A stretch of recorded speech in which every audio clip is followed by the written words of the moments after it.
The Brazilian is the third most expensive footballer of all time, but he is unrecognizable from the star who lit up Anfield not so long ago.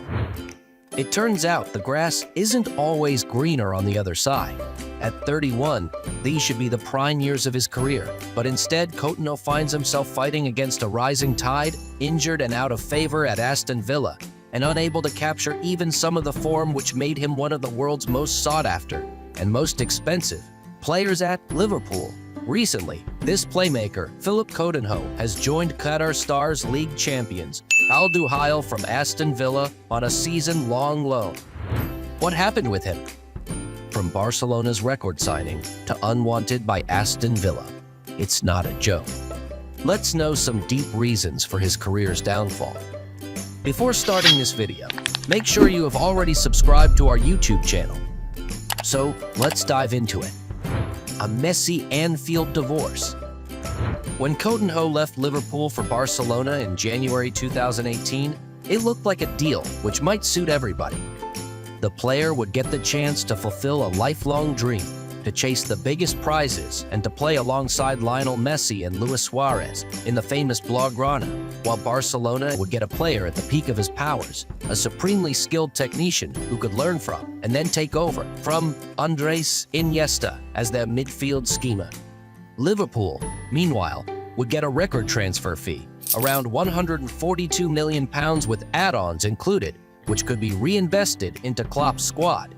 Coutinho had made clear his desire to leave the club the previous summer, even going down with a mysterious back injury as Barcelona's interest intensified. And though he had returned to the team and performed well after initially being denied a transfer, he actually captained the Reds in his penultimate game for the club. It had been decided internally that Liverpool could handle his departure and even thrive after it. They did, too. The fee received for Coutinho effectively paid for the arrivals of Virgil van Dijk and Alisson Becker, key players as the Reds became European, world, and eventually Premier League champions. They may have mourned the Brazilian's departure at the time, but they certainly didn't miss him thereafter. The dream that became a nightmare. At first glance, Coutinho and Barcelona looked like a perfect match. A technically gifted, creative footballer joining a club which values technically gifted, creative footballers more than any other? What could possibly go wrong? Plenty, as it turned out. The record books will tell you Coutinho won 2 La Liga titles and a Copa del Rey, as well as the Champions League during his 4 years with Barca, but the reality is rather different. For starters, that Champions League was won with Bayern Munich, whom he joined on loan after just 1 full season in Catalonia. And he was hardly a major player in those 2 league title wins, either, arriving halfway through the 2017-18 campaign and then scoring only 5 goals in 34 games as a Messi-led side defended its crown the following year. In total, Coutinho managed 106 appearances in all competitions for Barca, only 70 of which were starts. He scored 28 goals, some of them spectacular, but in terms of taking over from Iniesta, he never came close. Considering he was, and still is, the 3rd most expensive player in football history, his time at Camp Nou can only be considered a spectacular failure. The Munich detour. There is a certain irony that, having joined Barcelona to try and win the Champions League, Coutinho would have to leave on loan the club in order to do so. Despite winning the league title, his first full season in Spain was not a great one. He was part of the team which crumbled in that memorable semi-final against Liverpool at Anfield, and by the summer of 2019, with Antoine Griezmann signed from Atletico Madrid in another ill-fated big-money deal, it became clear that Barca were weighing to move Coutinho on. Still, his move to Bayern surprised plenty. The Bundesliga side paid just under £8 million to loan him for the season. A new challenge, Coutinho called it, while Barca wished him all the best in this new stage of his career. They were to be left embarrassed, though after the quarterfinals of that season's Champions League, which was played as a one-off tie due to the disruption caused by the coronavirus pandemic, Bayern beat Barcelona 8-2 in Lisbon, with Coutinho coming off the bench to score twice against his parent club. "I'm happy," he said afterwards, and just 10 days later he would pick up a winner's medal. appearing as a second-half substitute as Hansi Flick's side defeated Paris Saint-Germain in the final.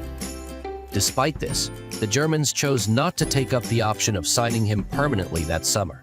Coutinho instead returned to Camp Nou, presumably a little sheepish whenever the previous season's meeting was brought up. Gerards' gamble.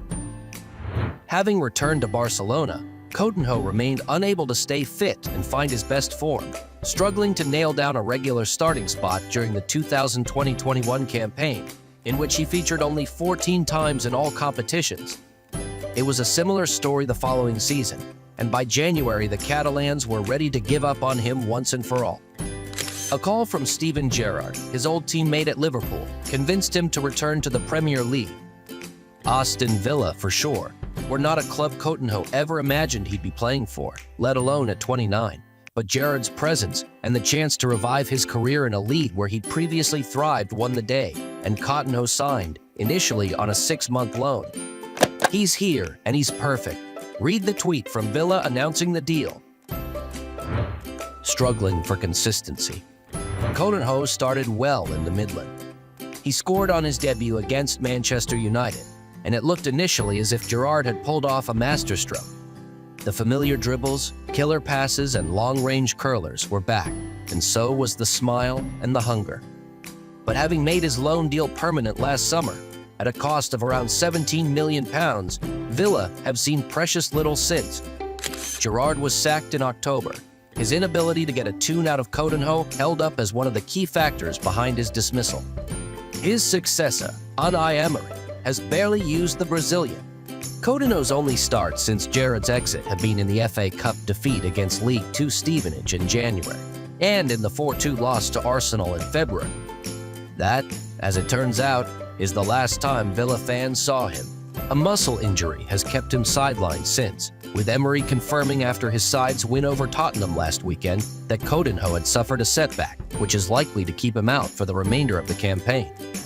What came next? It is fair to wonder, then, whether we have seen the last of Coutinho at Villa, and indeed the last of him as a top-level player. The 31-year-old Coutinho joined Villa on a permanent deal in 2022, but failed to make an impact last season, scoring 1 league goal in 20 appearances.